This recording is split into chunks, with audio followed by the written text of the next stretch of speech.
तो यूएई के दौरे पर विदेश मंत्री एस जयशंकर है। भारत और यूएई के संबंधों पर विदेश मंत्री का बयान सामने आया। भारत और यूएई के संबंध और मजबूत होंगे। एस जयशंकर का बयान सामने आया, कहा कि दुनिया जटिल दौर से गुजर रही है। जयशंकर ऐसे में दोस्ती होगी और मजबूत।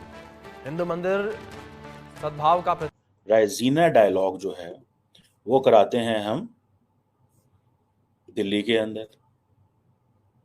अगर हम इस दफा रायसीना डायलॉग जो है वो कराएंगे अबू धाबी के अंदर, तो किसको फायदा होगा? इंडिया में रह के काम करती है, टैलेंट दिखाती है और टैलेंट को फरोग भी दिया जाता है। क्योंकि पाकिस्तान के यूथ पिछले साल में ऑलमोस्ट 34 लाख यूथ मेंबर जवान पाकिस्तान को छोड़ के गए हैं पाकिस्तान से। जैसे आपने बताया ना भाई, उधर ना टैलेंट का कदर होता है, ठीक है, उनको अपॉर्चुनिटीज भी मिलते हैं। आप लोगों की मेहरबानी कि आप लोग आते हैं और मेरे YouTube चैनल पे और उसके बाद कमेंट्स भी करते हैं, देखते भी हैं, बताते भी हैं। आपको भी नमस्कार। और ठीक है, विदेश मंत्री एस जयशंकर का ये बड़ा बयान सामने आया है और 3 दिनों के यूएई के दौरे पर है। उन्होंने कहा है कि दुनिया के मौजूदा हालात और बढ़ती जटिलताओं के बीच भारत और संयुक्त अरब अमीरात के बीच सहयोग और भी मजबूत होगा। जयशंकर की इस यात्रा का मुख्य उद्देश्य भारत और यूएई के बीच पैसे कौन देगा? इंडिया। होटल किसके इस्तेमाल होंगे? अबू धाबी के। डॉलर किधर जाएगा? Abu Dhabi. गेस्ट किधर आएंगे? Abu Dhabi. इंडियंस कहाँ ट्रैवल करेंगे? सब कुछ, और उनको ना हर किस्म की फैसिलिटीज अवेलेबल है, लेकिन यहाँ यूथ को बिल्कुल मतलब कोई फैसिलिटेट नहीं किया जाता। और दूसरी बात यह है कि सारे मतलब अपने अपने पंगों में पड़े, कभी इमरान खान के बारे, कभी पॉलिटिक्स, मतलब हर किस्म के, कभी पॉलिटिक्स मैं देखती जा रही हूँ जैसे जैसे हमारे साथी जो हैं, हमारे देखने वाले, हमारे सुनने वाले बढ़ते जाएंगे, वैसे वैसे हम अपनी बात को भी आगे बढ़ाते जाएंगे। वैसे अपना रिपब्लिक डे उन्होंने अबू धाबी में भी मनाया और साथ में उन्होंने वो असल में तो वो जो रायसीना मिडल ईस्ट डायलॉग के लिए गए हैं। That's how India is helping United Arab Emirates to be go more global. वो कैसे? देखें, डॉक्टर जयशंकर को इस चीज़ की समझ लग गई। क्या समझ लगी उनको? डॉक्टर जयशंकर को ये समझ लगी कि भाई हम हर साल रायसीना डायलॉग जो है वो कराते हैं हम दिल्ली के अंदर। अगर हम इस दफा रायसीना डायलॉग जो है वो कराएंगे अबू धाबी के अंदर, तो किसको फायदा होगा? पैसे कौन देगा? इंडिया। होटल किसके इस्तेमाल होंगे? अबू धाबी के। डॉलर किधर जाएगा? Abu Dhabi. गेस्ट किधर आएंगे? Abu Dhabi. इंडियंस कहाँ ट्रैवल करेंगे? Abu Dhabi. समझ रहे हैं आप बात को? That's where they are working and thinking. इस तरह काम कर रहे हैं वो इस तरह काम कर रहे हैं कि उन्होंने दुबई को, अबू धाबी को अपने पीछे लगाया हुआ है कि आए हम आपके लिए। देखिए, 2 लेवल पे इंडिया ऑपरेट करता है। एक वो लेवल है कि जनाब इंडियंस बड़ी तादाद में अबू धाबी जा रहे हैं, वहाँ पे नौकरियां कर रहे हैं, ऑड जॉब्स भी कर रहे हैं, सीईओ लेवल की वो जॉब्स भी कर रहे हैं। और एक लेवल ये है कि जहाँ पे इंडियन गवर्नमेंट इस लेवल पे ऑपरेट कर रही है। अब डॉक्टर जयशंकर जब वो बात करते हैं, वहाँ पे पहुँचे हैं, तो वो क्या बात कर रहे हैं? वो कह रहे हैं जी देखिए, उन्होंने किस चीज़ का जिक्र किया है? उन्होंने बाब्स हिंदू मंदिर का जिक्र किया है कि हमारे और अबू धाबी के साथ क्या ताल्लुकात है, प्लूरलिज्म, हार्मनी, टॉलरेंस। और उन्होंने अबू धाबी को ये बताया कि हमारे एजुकेशनल इंस्टीट्यूशंस यहाँ पे हैं। मतलब जो दहाइयों से, फॉर मैनी डेकेड्स, इंडिया अपनी लेबर बेचता रहा, जिस लेबर की वजह से एक दफा फ्रांस से लोग गए, एक दफा ये 160 सोल्जर इंडोनेशिया से, आपने खुद बता दिया।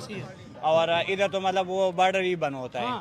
तो ऐसे ये 23 मार्च को 2024 पाकिस्तान के बॉर्डर भी बनते, कहा जा रहा था कि बॉर्डर रेनोवेट हो रहे हैं।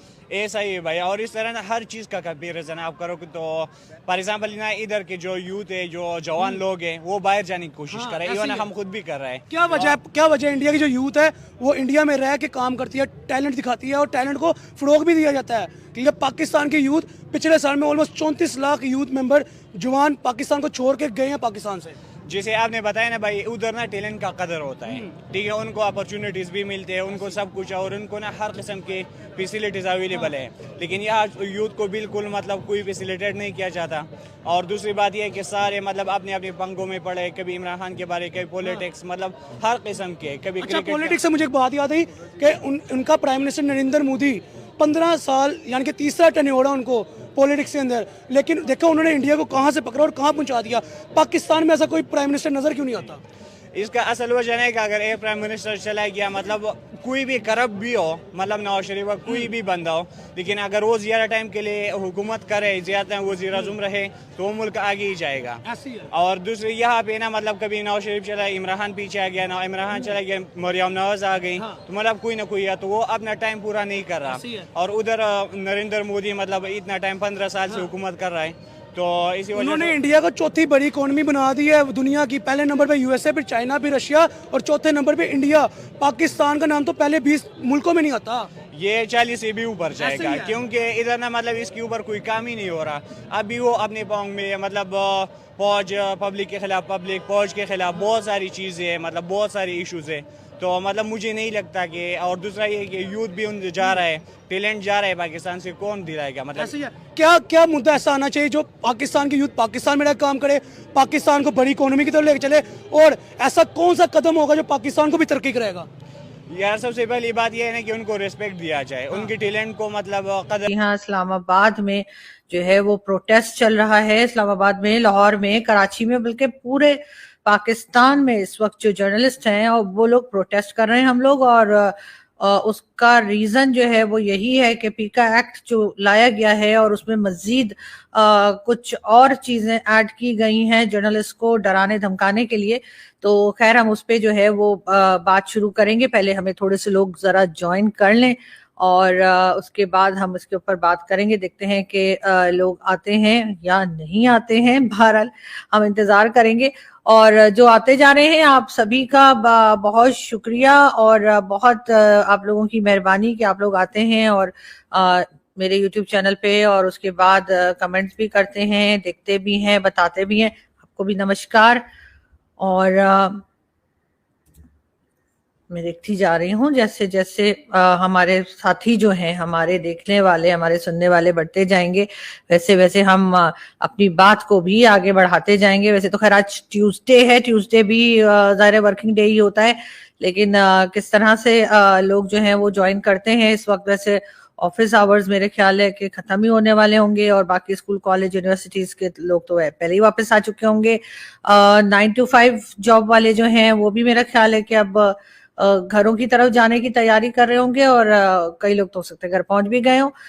कहा यह भी गया था मुझे कि जी मैं 7 बजे के बाद लाइव करूं, तो मैं ये कहूंगी कि चलें 7 बजे के बाद एक बार फिर और लाइव कर लेंगे। अगर कोई टॉपिक अच्छा आ गया जिस पे मुझे ऐसा लगा कि मुझे बात करनी चाहिए तो फिर डेफिनेटली जो है वो मैं 7 बजे भी कोशिश करूंगी कि लाइव करूं।